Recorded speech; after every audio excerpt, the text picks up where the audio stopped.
Це Влад Полянський, спікер з Бельгії родом.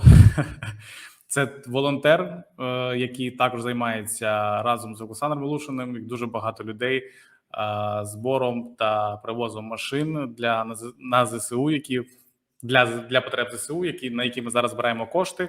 QR-кодик в нас вверху, в правому верхньому куточку QR-код, внизу в описі є посилання, тому підключайтеся, будь ласка. В нас вже зараз, я відкрив, у мене вже закрилося 10 802 гривні в банці на авто. Друзі, величезно вам дякую. Якщо можете, трошки ще прожміть, піднажміть, скиньте своїм друзям, своїм колегам ці посилання. Ви дуже сильно допоможете нашій армії та нашим медикам допомагати нашим бійцям.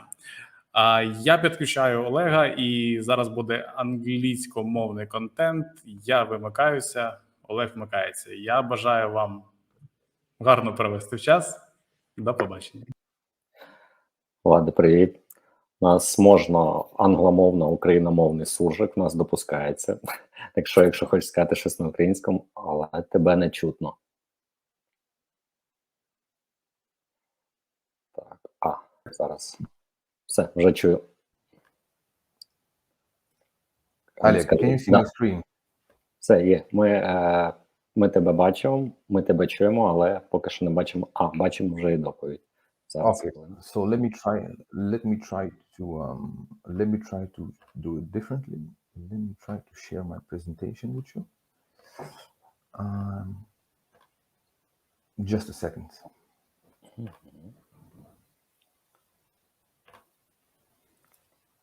Yeah, it's my first. Поки ти настраюєш, я трохи розкажу, як ми з тобою познайомилися. Я взагалі багато часу вже продаю лінки. І, в принципі, мені, щоб продати комусь лінки, мені треба знати, чим він користується. При знайомстві на одній з конференцій я підійшов до Влада, то буквально було 5-10 хвилин розмова. За 1 хвилину я зрозумів, що я йому нічого не зможу продати, бо в нього все так дуже круто построєно. Останні 7 хвилин я слухав його з відкритим ртом та впитував цікаву інформацію для себе. Тому я впевнений, що доповідь буде теж цікава. So I'm having a technical issue. I cannot share my slides, so I will share my screen as I did before. I won't be able to see myself. I won't be able to see you, but we will just present my presentation. Now I'll start off by saying this is my first presentation. Super nervous, hands shaking. So excuse me if it doesn't go well, but I didn't even make the presentation. Someone helped me do it because I have never ever used presentations. So with that being said, let's get right into it. As Oleg said, we met at a conference. Back then I didn't have any link builders, so I had to do all the link building by myself, all the outreach, all the prospecting, and so on and so forth.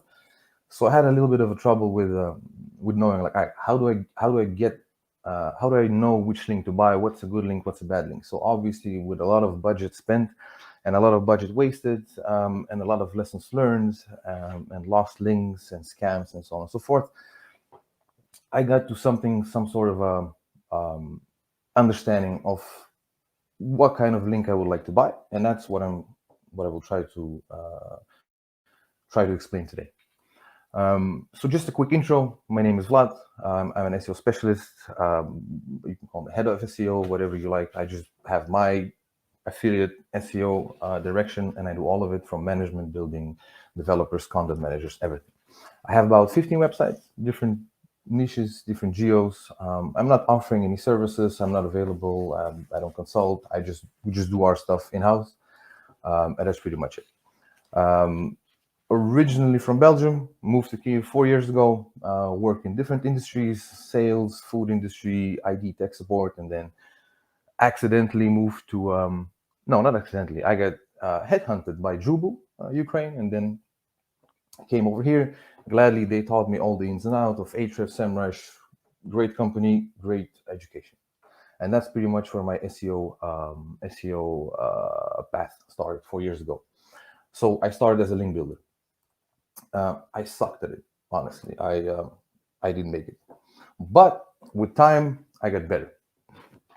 So to start off, I think everybody's here pretty experienced. I hope everybody does some SEO, but if not, let's just start from the beginning. Like, what's the importance of links? Obviously, it's one of the top ranking factors besides high quality content, intent matching, page speed, all the different optimizations. Like, your website has to be good, but links are pretty much one of the top. It's one of the most important factors, top ranking factors.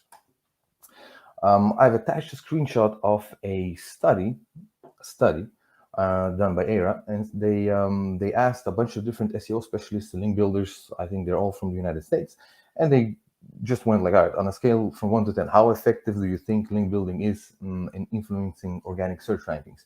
As you can see, most of them chose 7, 8, 9, or 10. So it's very effective. So as we know, link building is probably here to stay. As I said, I'm very nervous. I'll have to sip from time to time. So, what's the purpose of building links? We need to improve our visibility and credibility online. Obviously, higher search engine rankings. We need to rank higher. We get more traffic. For some, it's about brand awareness, recognition. For others, or all those things combined, usually it results in more income, more money. That's the only thing I'm interested in, because we obviously do affiliate, we build affiliate websites. We don't care about recognition and blah, blah, blah. We just want the money. How do we get there? There are different types of links: guest posts, niche edits, aka link insertions, forum backlinks, PBNs. These are the most popular backlinks we work with. Then you have all the other types like social, directory, event, and so on and so forth. We don't really do those, but it's just, they exist. We're not gonna go over those at this moment. Very simple: do follow, no follow attributes. One passes the link juice, the other one doesn't. Recently, sponsored has been introduced. It means the link which is tagged as sponsored has been bought. It's a paid placement. We don't do it. We don't recommend doing it. I just think it's weird to tell Google like, hey, look, this is bought, especially when we're doing affiliate websites. And then you have the UGC, user-generated comments, just to get the basics out of the way, so we're all on the same page. Now, what is a good link? Unfortunately, there's no clear-cut answer, and if someone tells you like this is how it needs to be done, no, there's no. They're just different things which are important to us, or we think are important.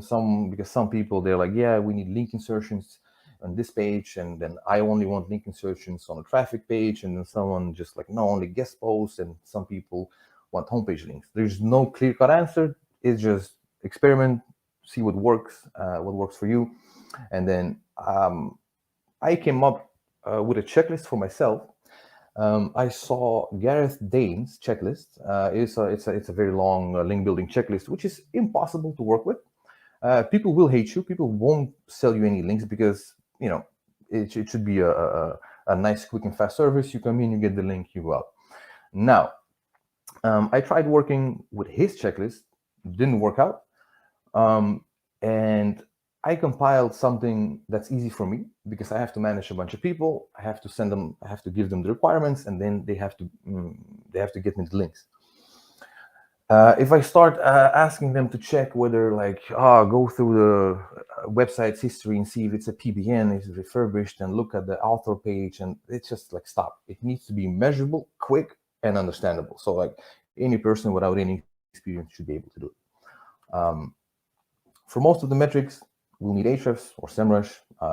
I use Ahrefs, but the first thing I do is I do a visual check. Like before even looking at a website's metrics in Ahrefs, because obviously Ahrefs is a tool, I want to see, I want to give it a visual checkup. So first things first, we open up the homepage, we have a look. Does it look like a link farm? What's a link farm? Looks pretty much like this.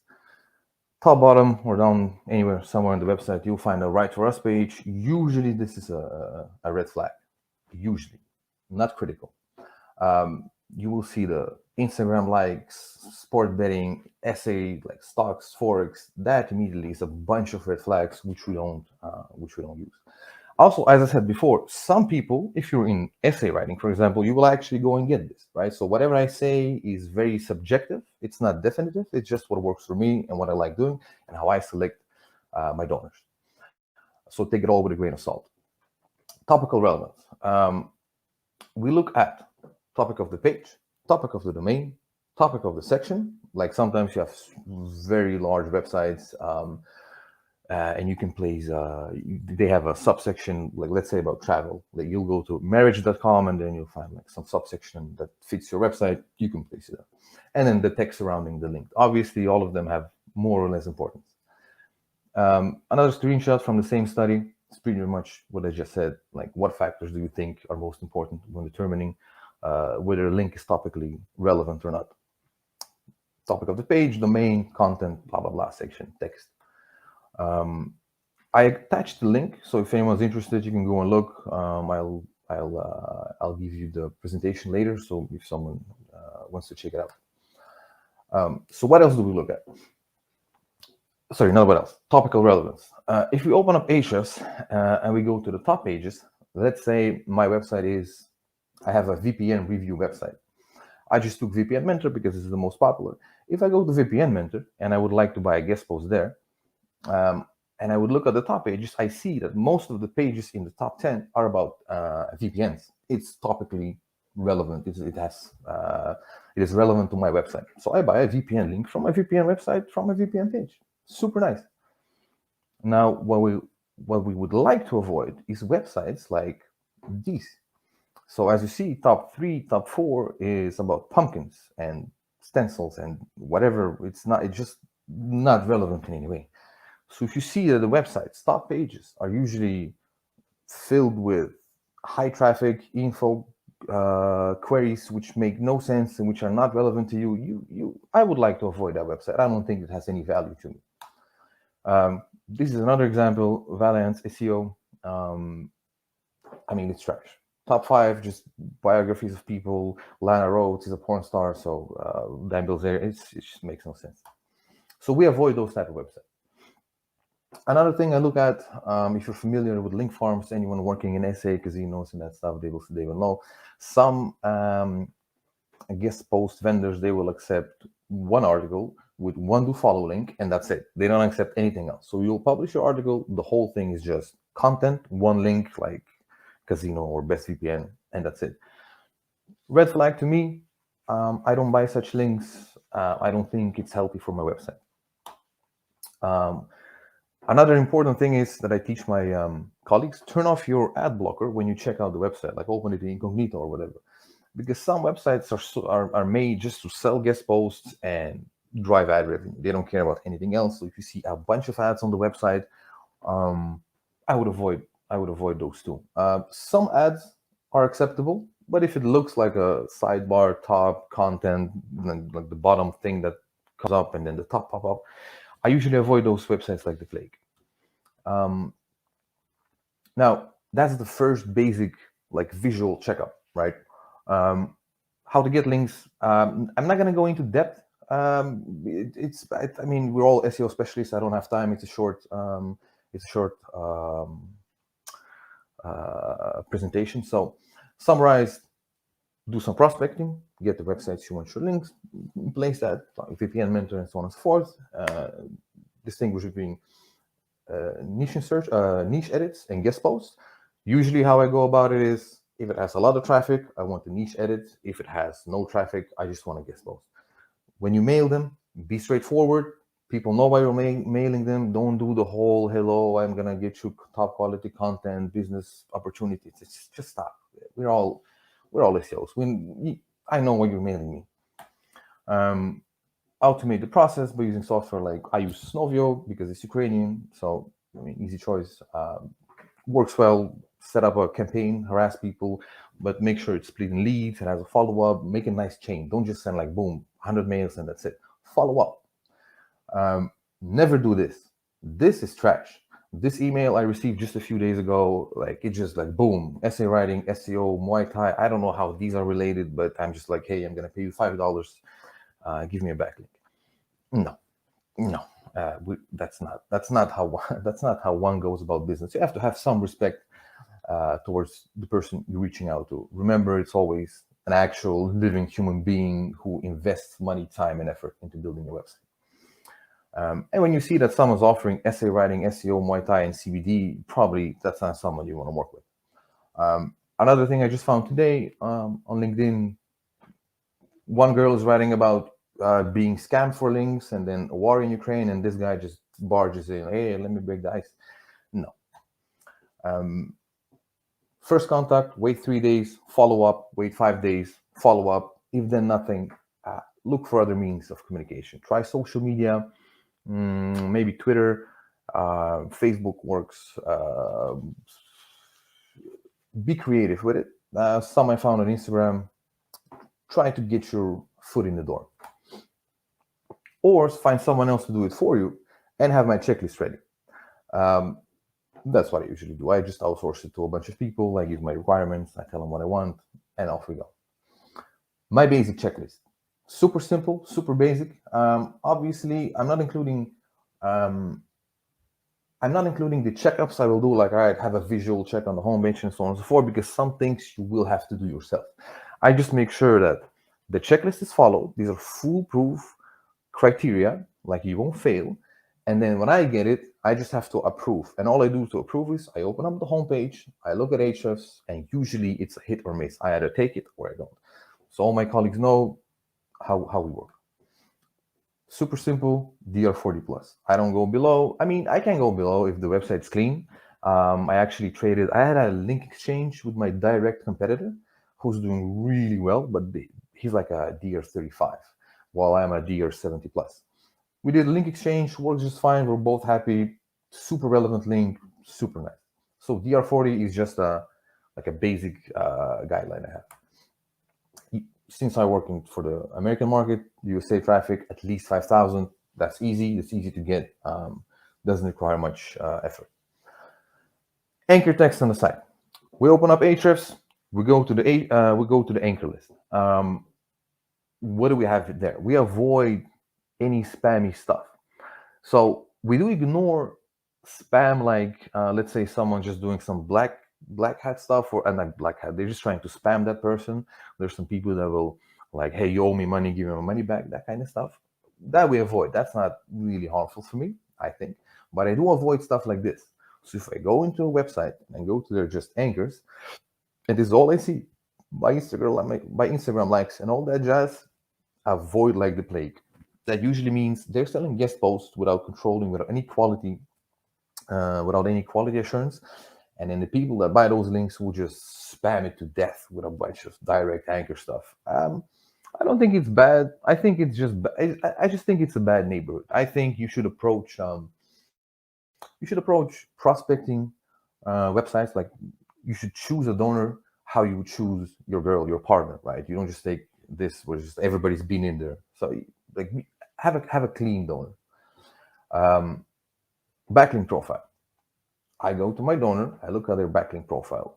It works especially when I have a nice one, right? If the visual stuff doesn't make sense and the anchor text is spammy, just avoid it altogether. But if the donor is nice, I might have a look at the backlink profile. I'll have a look at who links, which pages have the most links. Maybe I can get a niche insertion there.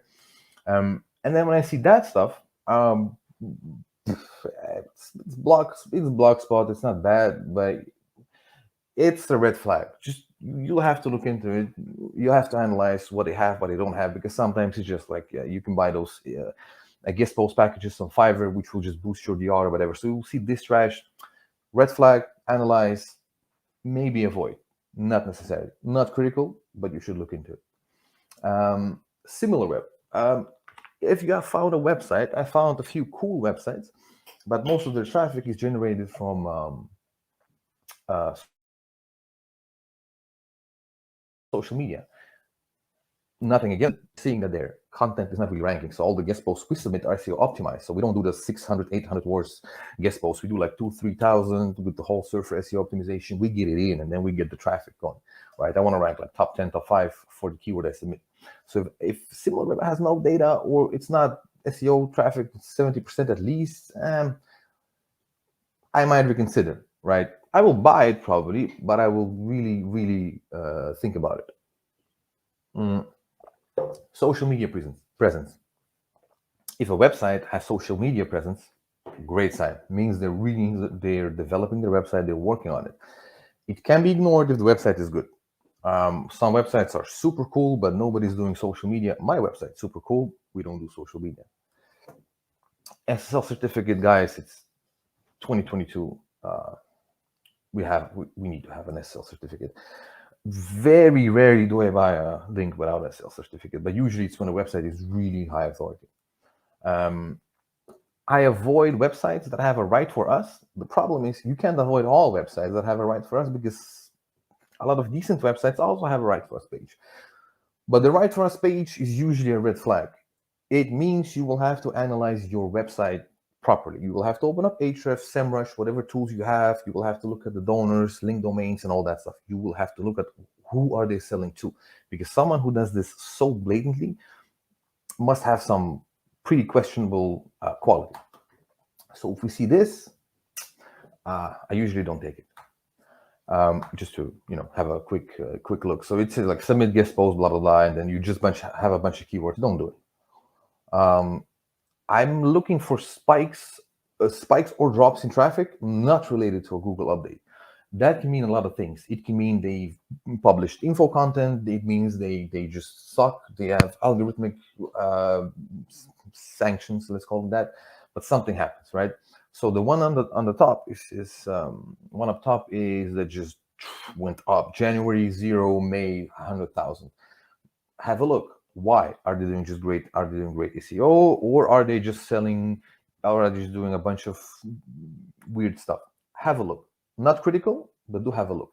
If you see a drop during a Google update, that's another thing. That's another scenario. You have to analyze. You have to look at it. What dropped? Why did it drop? And so on and so forth. Then the bottom screenshot, I mean, it's from Google Search Console, but you get the idea. Ahrefs traffic just goes down. I'm not taking those. So they're doing something really, really wrong, especially if they have a right for us page.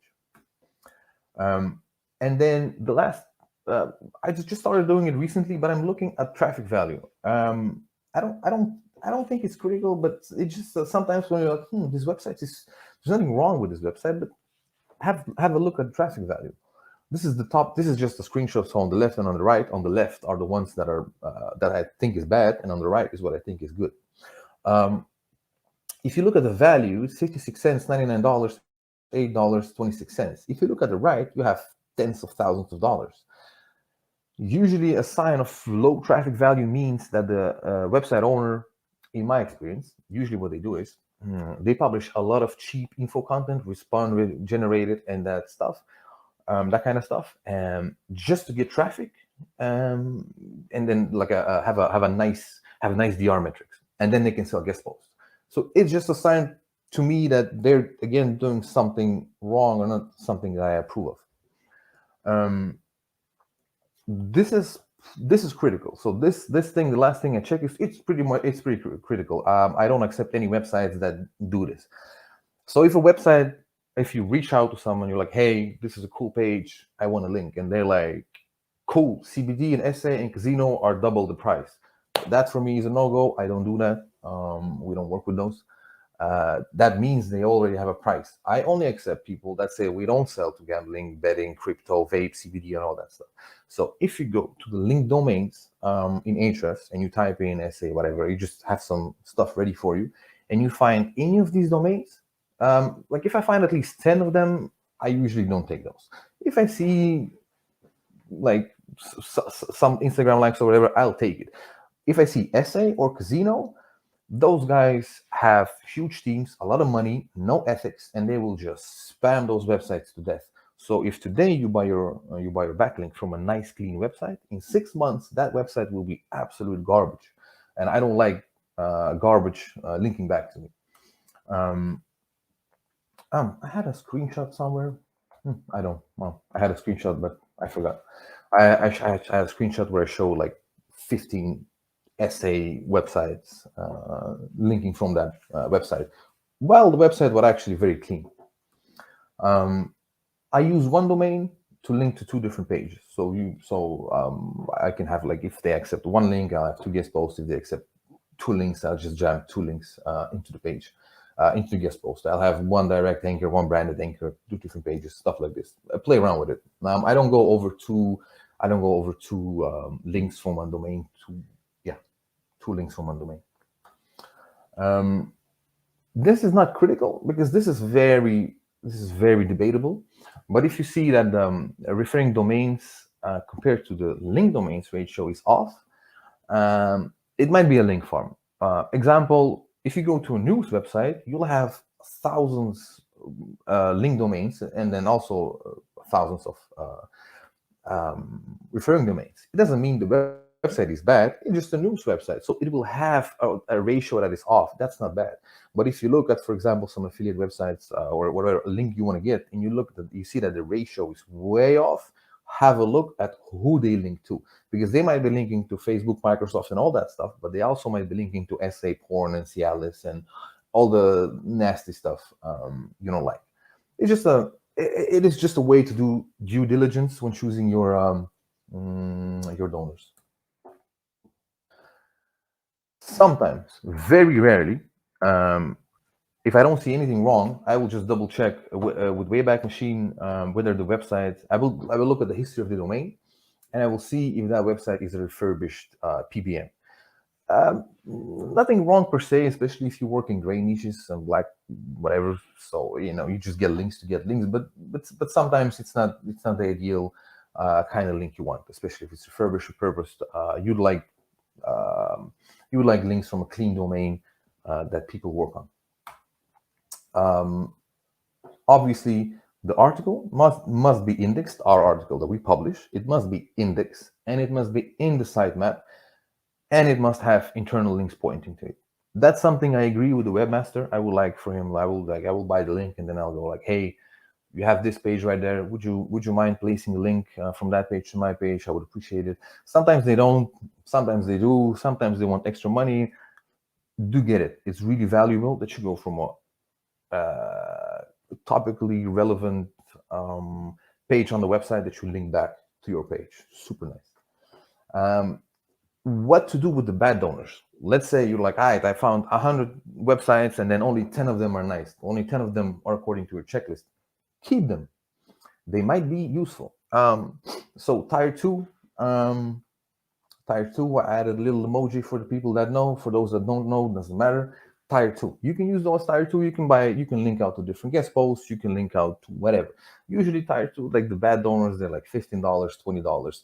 Buy them up. Link to your satellite websites. Link to your type. Like just link to a guest post. Power up. Because the cheap PBN will run you about $10 to link back to your guest post. So like you can just use those crappy donors.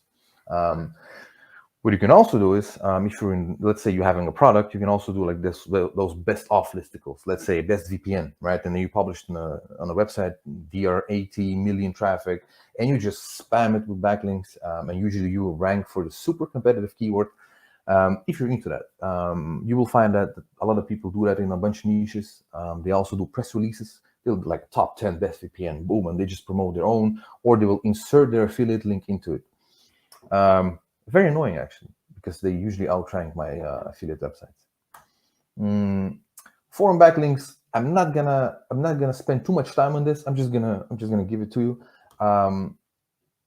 If forum backlinks, they call in the Eastern European countries, they call it crowd. It's usually forum backlinks in the West. Super simple, visible, clickable. It must be in the body, not in a quote. It has to be in an active discussion. Again, no escorts, adult, casino, betting, say all that jazz. We ignore that. If you exit the thread, again, no spam, an actual live forum. And very important, the link must be visible in the code. What a lot of people do is they will right-click, inspect code, and they will see it in the DevTools. But the DevTools is different. You have to look in the view source, and then you have to find your link. If it's not in the A tag, I don't accept that link. Visible in the code, no spam in the thread, and no spam if you exit the thread. And also the forum must be alive. Like if it's a forum where nobody has posted in 5 years, guys, come on, what are we doing here? So pay attention, whip your backlink sellers. Don't let them publish trash. super simple things. Again, must be indexed, followed, no personal accounts, no redirects, like it's a direct link, no links in signature, and no masking like white text, white link. None of that. Just a clean, nice, super regular, natural link. So that's the checklist I use for form backlinks. Common mistakes people do. Some people ignore link building altogether, or they outsource it, and they also ignore it altogether. They're like, oh yeah, I'm gonna get this guy on Fiverr, Upwork. I'm just gonna give him my budget, and I will go like straight to top. No, it doesn't work. Usually, you will. It doesn't work. Then usually, you will hire other people to do the fixing. Don't ignore link building. You don't have to make it your job, but at least understand what you are getting yourself into. And I hope the checklist I gave you before will at least give you an understanding of what you should look at when people present you those links. Like, open it up, look at it. Like, what is this trash? Why did you choose this? Right? Because there's a lot of scammers in the industry. Buying links on Fiverr. Hello, dear sir. High quality backlinks, DA60. Just no. Like, forget it.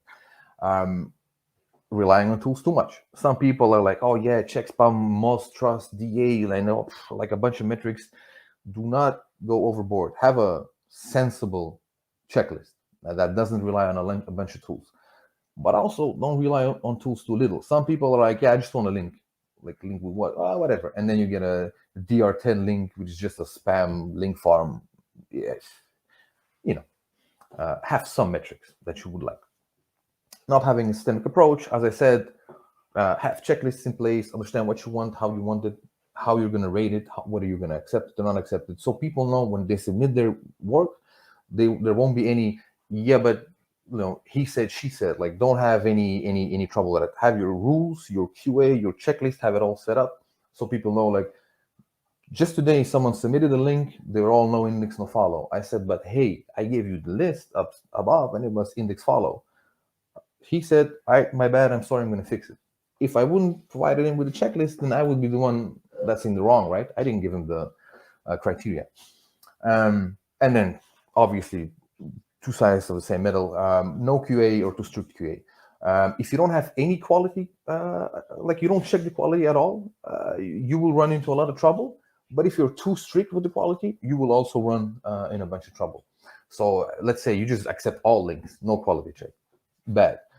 You don't accept any links because, I don't like this and I don't like this, and it has a right for us page, blah, blah, blah. Be like, relax, be loose, accept some pages from time to time, some websites from time to time that don't really match like the whole 100% of your checklist. It's fine. Scams and tricks. What will happen? 100% this will happen. This happens to all of us. When you buy backlinks, watch out after it's bought. This is what you have to look out for. Go to the actual page. So you bought a guest post, go to the actual page. People will publish your link, and then after a few months or a few weeks, they will put it to no follow, or they will just publish it no follow. But that's really for the stupid. Have a quality control and check. Make sure you have some tools that check on your follow, no follow rel attribute from time to time.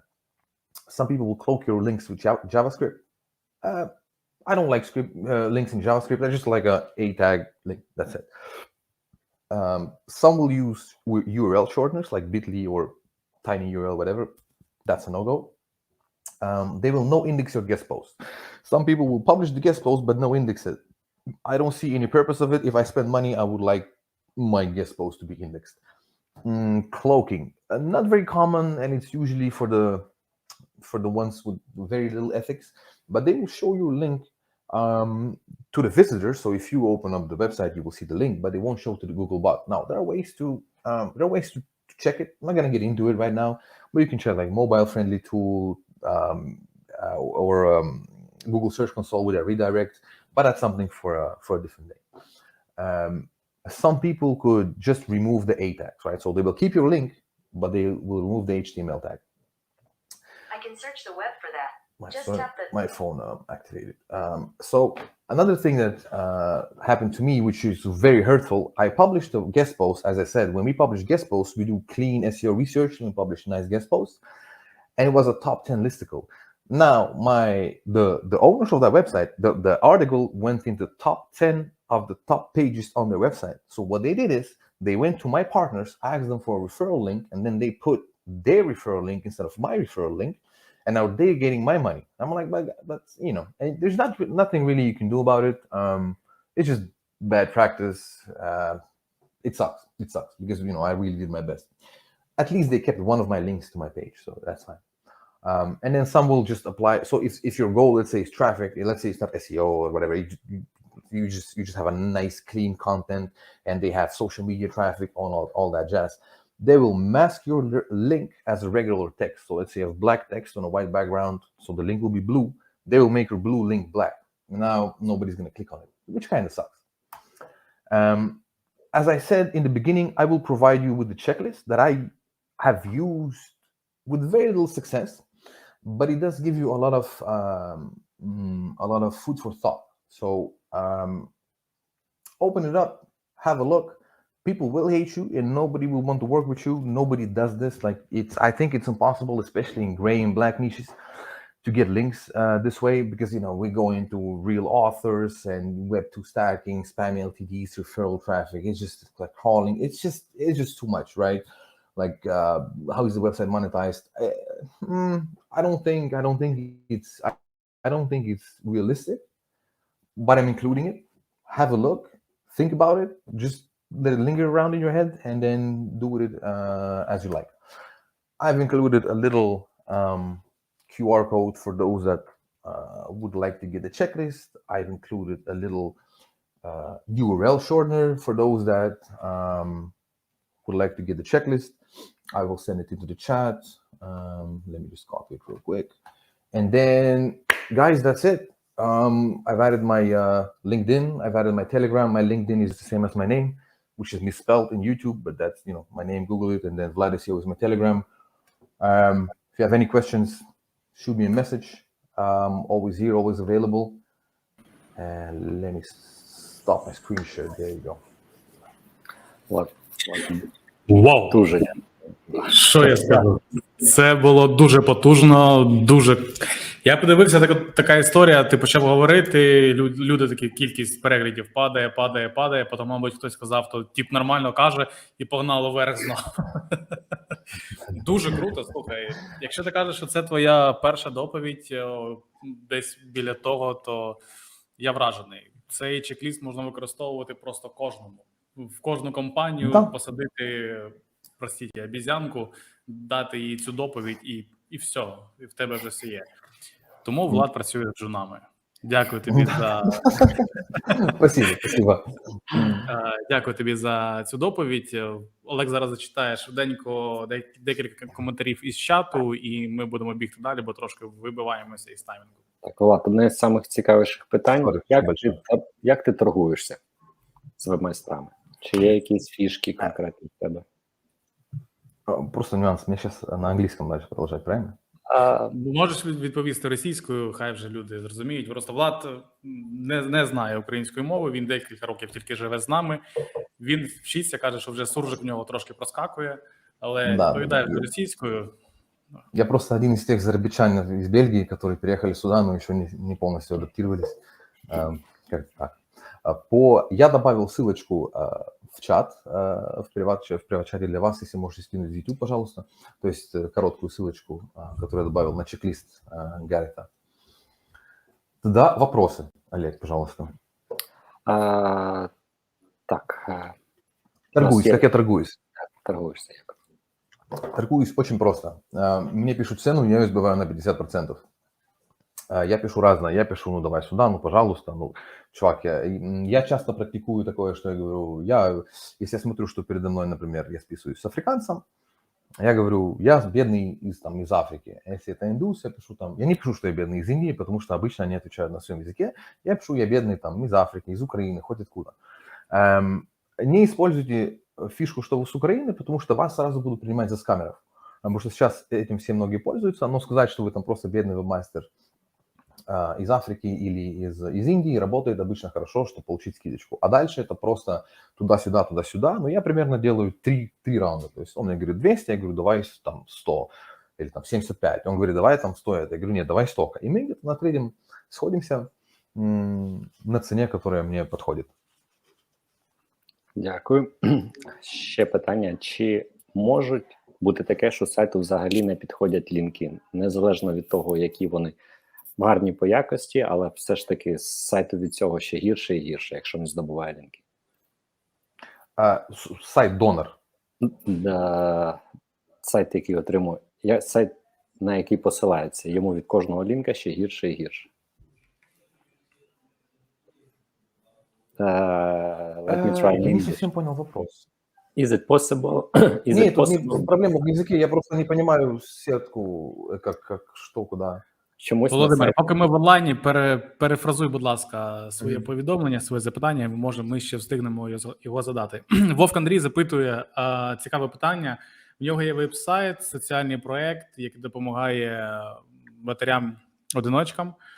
І він запитує, які лінки треба робити. На цю нішу дуже важко знайти лінки, і він каже, окрім PBN, він не бачить ніяких варіантів. В тебе є якісь варіанти?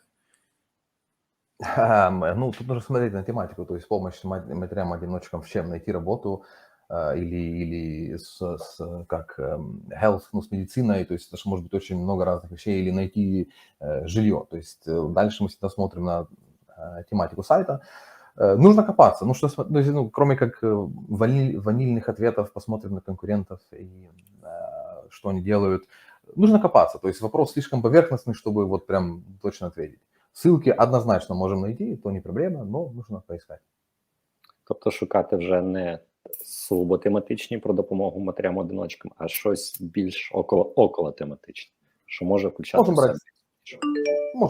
Можем брать солянку, можем про сайт, как говорил, там, marriage.com, который там про брак и про детей и так далее. Можно чуть-чуть с такой неэтической стороны подходить, но все, как бы, все возможно. Я верю, что всегда можна знайти щось для себе. Володимир трошки адаптував своє повідомлення. Він пояснив, що так, на сайт закупають, ставляться лінки, неважливо, хороші, не хороші, і у сайту все одно погано, стає все гірше і гірше. Чи може це бути від лінків? Тільки від лінків? Ну, возможно, просто сайт плохой, возможно, там, например, сервер-сайт рендеринг не реализован, но если мы вот точно можем исключить, что вот только ссылки проблема, возможно, да. Ну, нужно проверять контроль, то есть нужно проверять качество ссылок, что за ссылки, откуда берутся, опять же, проверять, типа делать аудит ссылочной массы. У меня есть сайт, который я уже качаю, наверное, 1,5 года, вваливаем в него бабок, он не растет, потом я включаю и смотрю, что там вообще нету перелинковки вообще. Я думаю, а может быть это связано с этим. То есть чаще всего люди всегда думают, что вот их сайт бубочка, и все, что вот они сделали, это супер, но вот типа всегда проблема не в них. Чаще всего проблема в вашем сайте. Контент плохой, техничка плохая, лучше смотреть в эту сторону. Если вам говорят, что ваш сайт хороший, вы не с теми людьми работаете, найдите людей, которые просто разнесут ваш сайт. И тогда вы будете понимать, во что работать. Но принимайте этот фидбэк, как бы не обижайтесь. Я якось, коли тільки почав SEO-шити, просто зайшов 15-й рік, здається, прописав тайтл і description на сайті, і все ж, дрожащими руками пішов знімати позиції, такі, зараз буде. В мене точно краще. В мене точно зайде зараз. Супер, дякую. Дякую, хлопці, за запитання. Влад, дуже бомбезна доповідь. Дякую, що вам спасибо виступити в нас.